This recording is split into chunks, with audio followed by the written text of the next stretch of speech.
eccoci. Sandro, gli ultimi metri. Sandro Turco, è vicinissima.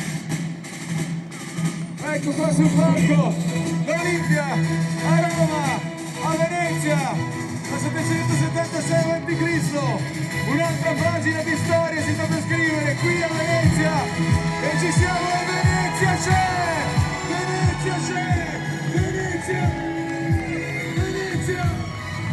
Venezia! Venezia! E Venezia c'è! Mi ha fatto un po' ricordare il podio olimpico e quindi l'emozione è stata tanta, veramente. Quanto emozionante è arrivare qui in Piazza San Marco di fronte a tantissime persone e accendere, trovarsi proprio questa fiamma davanti.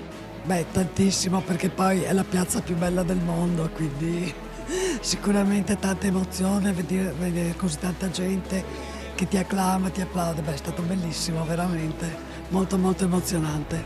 Lo sfondo della fiamma qui accesa con la Basilica di San Marco e il campanile ha qualcosa di unico, e questo è anche la grande vicinanza con Cortina d'Ampezzo che unisce Venezia a Cortina d'Ampezzo e quindi la rende quel marchio The Land of Venice, il Veneto, unico nel mondo.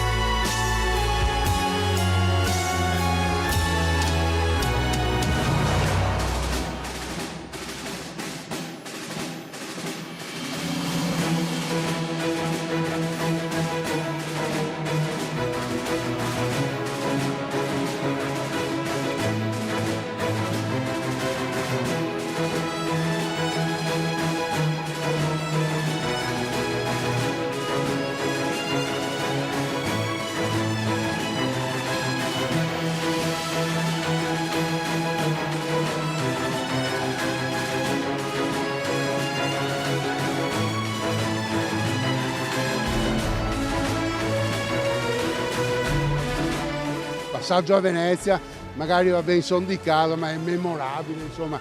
Incantava questa sera il Canal Grande illuminato, soprattutto dalle fiaccole, con un accompagnamento, un'atmosfera decisamente unica.